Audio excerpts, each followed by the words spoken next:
여러분 안녕하십니까? 한 주간의 교계 뉴스와 함께하는 C채널 리포트입니다. 먼저 첫 소식부터 전해드립니다. 정부가 17억 이슬람 시장을 타깃으로 경제적 수익을 창출하겠다는 계획을 밝혔습니다. 이를 위해 할랄 사업을 진행할 예정인데 이 사업에 대한 문제는 없는지 김보림 기자가 짚어봤습니다. 정부가 무슬림 관광객을 모으기 위해 할랄 사업을 주도하고 나섰습니다. 할랄 시장을 통해 새로운 수입을 창출하겠다는 것입니다. 교계는 정부의 이 같은 방침이 수입을 만들지 못하며 결국 무슬림의 대거 유입을 초래할 것이라고 내다봤습니다. 핌 국제선교회 유혜석 대표는 이슬람을 타겟으로 추진할 할랄 식품 사업이 결국 국내 거주하는 무슬림에게 국한될 것이라고 분석했습니다. 그런데 할랄 음식을 만들어서 수출하겠다고 얘기했지만 실제로는 국내에서 수요되고 있는 것이 많아요. 그리고 할랄 시장 자체가 이미 다국적 기업군이 다 장악을 하고 있는 것이기 때문에 한국 기업이 들어가서 그 할랄의 좁은 문을 연다는 것은 실제로 어려운 문제예요. 그렇기 때문에 결국에는 한국 사람들이 할랄을 먹는 것으로. 국내 무슬림에게로 국한될 할랄 사업을 정부가 키우는 것에 대해 교계 지도자들은 특정 종교를 비호하는 종교 편향 정책이라고 지적했습니다. 이에 따라 부여군 기독교연합회와 교계는 할랄 사업에 문제가 있다고 지적하고 할랄 육성 정책을 철회할 때까지 부여 할랄 도축장 반대 범시민연대를 중심으로 지속적인 간담회와 포럼을 진행할 방침입니다. 이처럼 교계의 반발과 우려 속에서도 정부가 지속적으로 할랄 사업을 추진할지 귀추가 주목되고 있습니다. 한반도 정세가 그 어느 때보다 악화되고 있는 요즘 민족 분단의 상처와 아픔을 밥상 공동체 정신으로 치유하는 자리가 마련됐습니다. 그 현장을 조홍현 기자가 다녀왔습니다. 참석자들이 함께 마주 앉아 밥을 먹으며 즐거운 시간을 가집니다. 다일 공동체와 사단법인 국제 푸른나무, 장로회 신학대학교 등에서 온 참가자들은 DMZ 도라산 평화공원에서 밥상을 함께하며 밥을 통한 평화통일의 길을 모색했습니다. 참가자들은 식사를 하며 통일에 대한 염원을 나누고 남북한 대표와 병사들의 식사 자리를 따로 마련해 그들을 위한 자리가 언젠가는 꼭 채워지길 소망했습니다. 이날 행사에서는 태권도 시범팀과 농악회가 행사장을 축제 분위기로 만들며 평양예술단이 출연해 남과 북이 통일되는 그날을 위해 노래했습니다.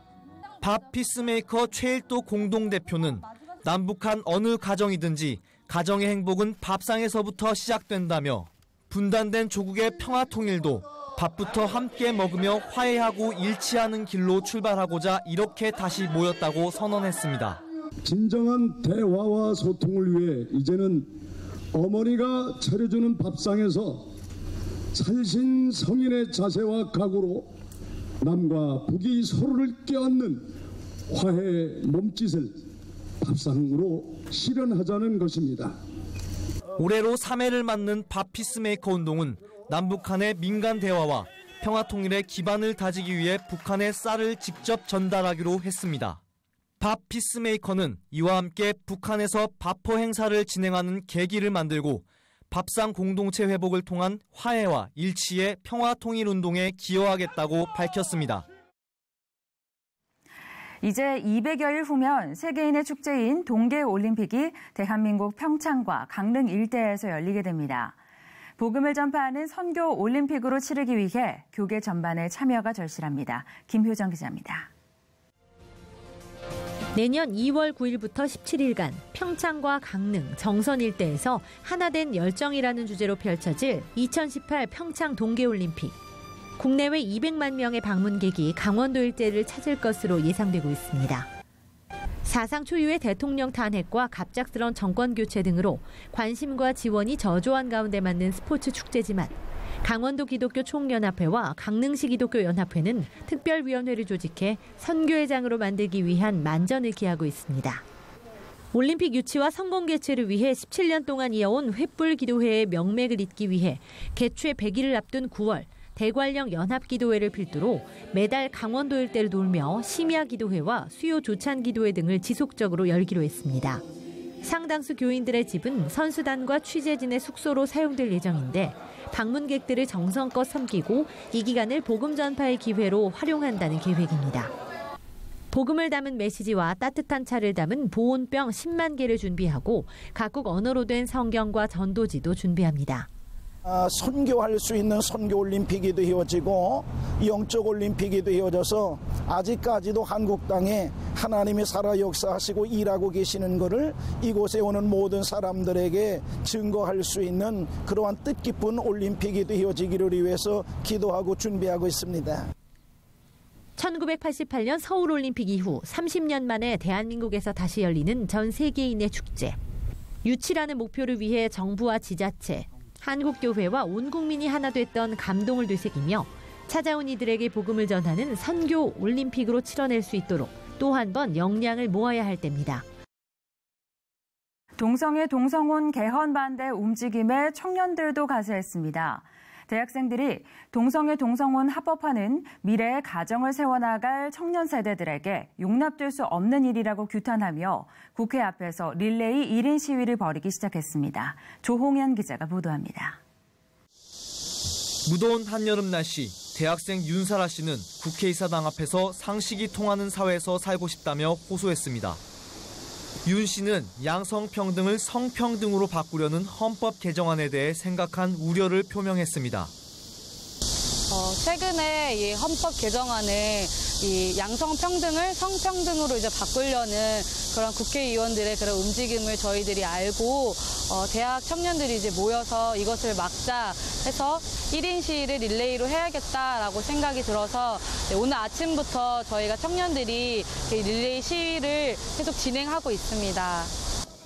윤 씨는 개헌안이 통과가 된다면 남성도 여성도 아닌 제3의 젠더와 기분에 따라 성을 바꾸며 살 수 있는 젠더 플루이드도 정상으로 보고 살아야 한다며 그런 사회가 오면 모두가 혼란에 빠지게 될 것이라고 염려했습니다.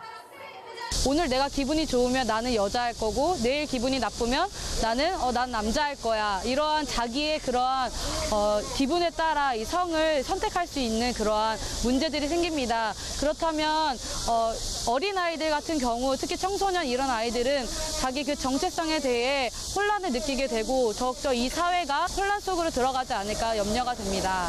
동성혼 허용 개헌 반대 대학 청년연대는 앞으로 청년 주도의 개헌 반대 운동을 적극적으로 전개할 예정입니다.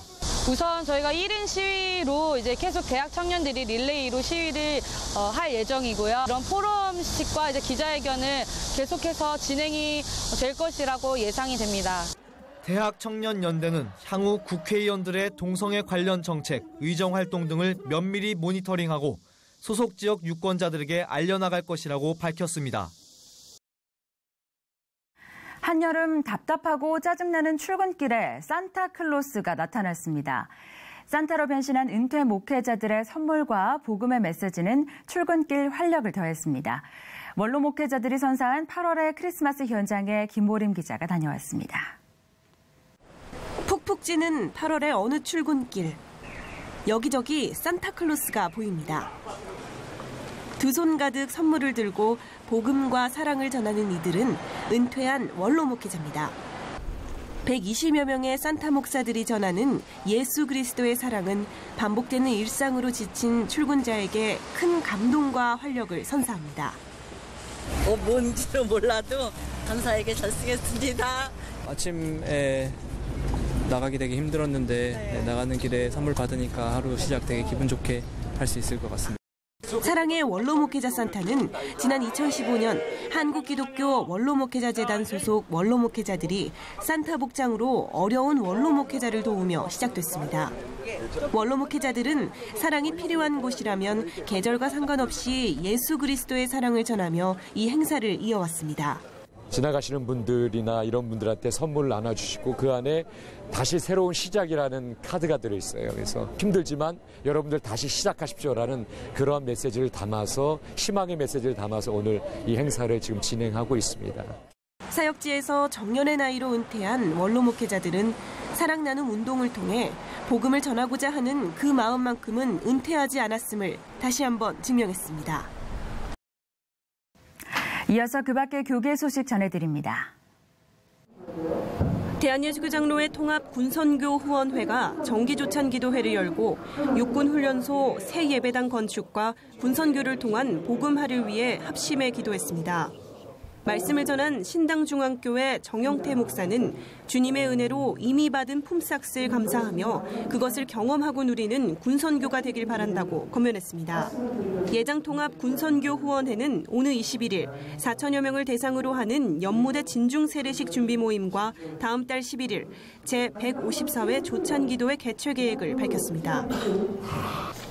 예배 기획자들로 구성된 한국예배기획연구원은 2017년 예배기획자 컨퍼런스를 7일 새신교회에서 열고 교회 상황에 맞는 예배기획법의 필요성을 주장했습니다.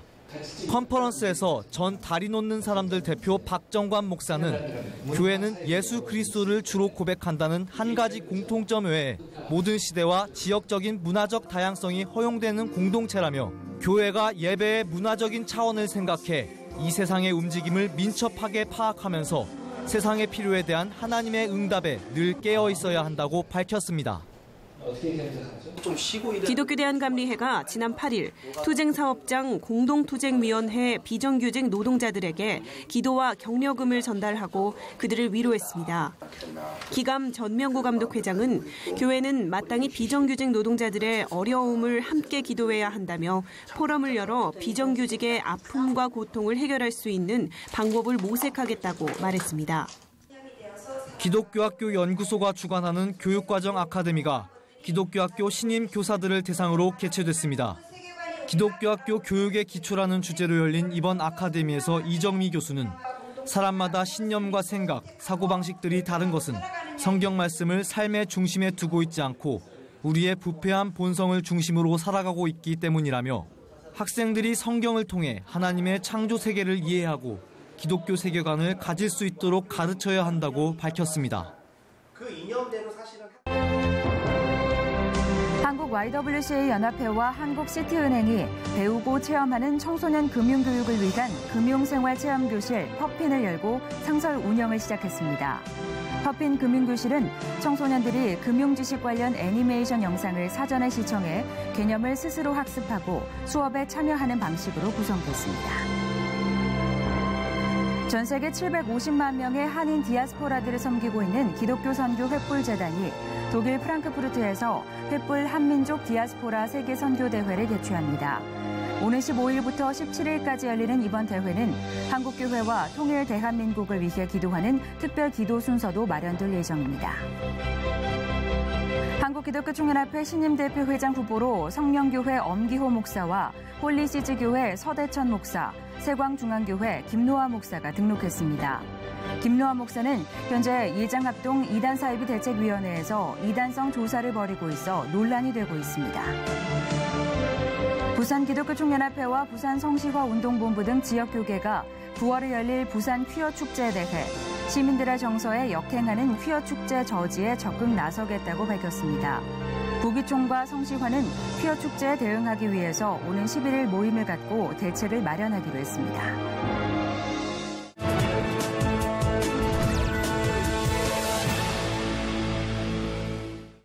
이번에는 나라 밖 소식입니다. 수단에서 분리독립한 남수단은 신생국가의 기틀을 갖추기도 전에 내전으로 인한 극심한 고통에 쌓여 있습니다. 고통받는 남수단 사람들에게 복음을 전하며 그리스도의 사랑으로 그 땅이 변화되길 기도하는 한 가정이 있습니다. 남수단에서 전해온 소식입니다.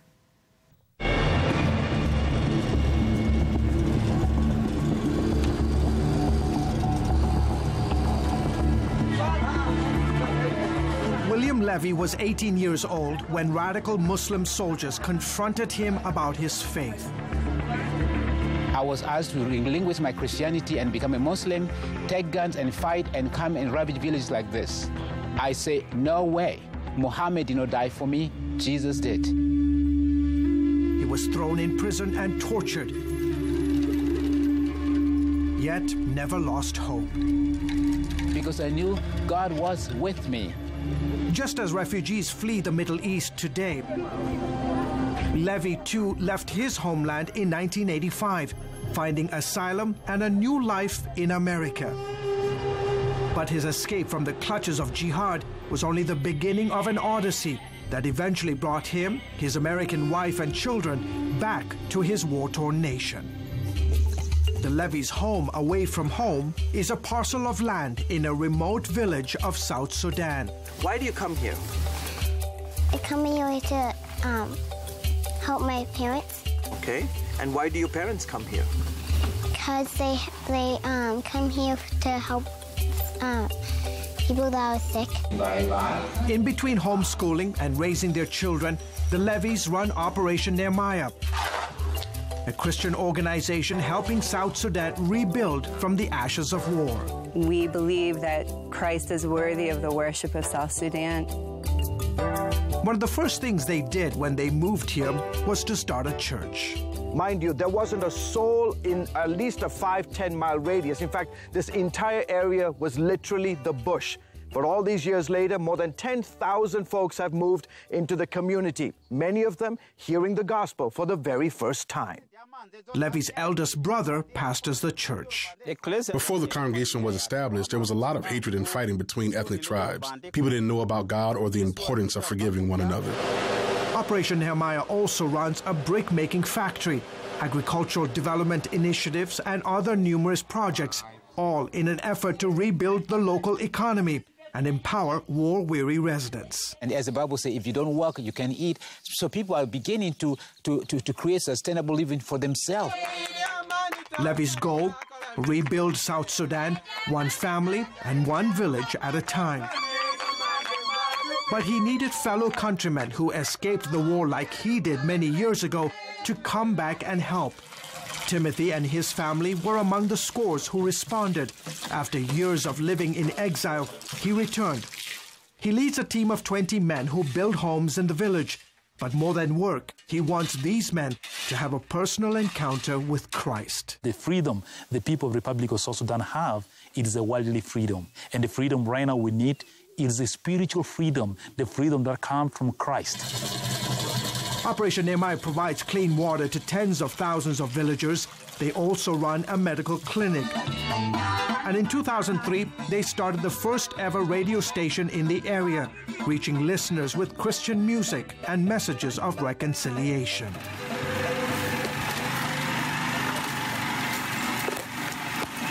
To give you a sense of the magnitude of challenges facing the Levy family, you just have to take a ride down this road. Actually, it's not even a road, it's a dirt pathway. 5 miles back in that direction is the headquarters of Operation Nehemiah. In this direction is the Levy house. They have literally built their home in the middle of the bush.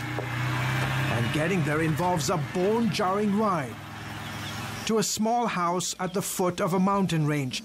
In between school, chores, Bible studies, and church activities, the Levys also cultivate 200 acres of land, growing all kinds of fruits and vegetables.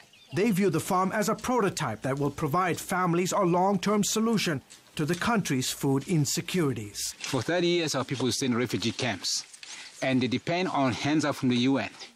Now God has given us a land and a country. We want to see to it that we are able to produce food from here and be able to give back to those who have given us when we are in our own difficult time. Levy admits the news coming out of South Sudan is bleak. Parts of the country are facing famine conditions. More than 1 million people have fled to neighboring countries, and the ongoing violence threatens to tear apart this young nation. Still, the Levys won't give up. South Sudan is not a lost cause. There is great opportunity here for the gospel to go forward and influence culture. And then that will translate into a strong church. When we have a strong church, and then the community around will be strong, and that translates into a strong country. 대표적인 인상파 화가 프랑스의 클로드 모네는 지베르니 공원을 참 사랑했다고 하죠.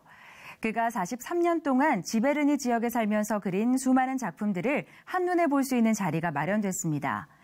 자연의 빛을 그대로 담아내 관객들에게 새로운 감동을 전해주는데요.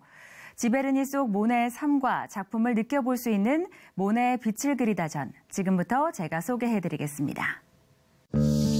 반고흐 10년을 기록, 미켈란젤로 전 등 컨버전스 아트 전시를 통해 국내에서뿐 아니라 해외에서도 큰 사랑을 받고 있는 본 다빈치의 새로운 전시가 관객들을 기다립니다.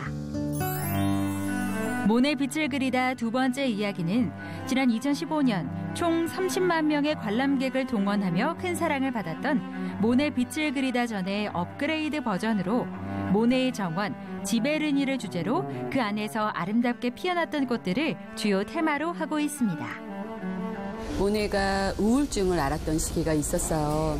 그 시기엔 붓을 놓았고 그의 가장 사랑했던 까미유 동시에가 죽음으로써 그의 우울증이 시작되었는데요. 그래서 그때의 그 화려했던 시기와 그의 부활을 만들어줬던 지베르니를 실제 이곳에서 작은 지베르니로 재현을 했던 19세기 후반에서 20세기 초 프랑스를 중심으로 일어났던 근대 예술운동의 한 갈래로 미술에서 시작해 음악과 문학 분야에까지 퍼져나갔던 인상주의. 이 인상주의라는 용어가 탄생하게 된 배경은 모네의 1874년작 인상 해돋인데요.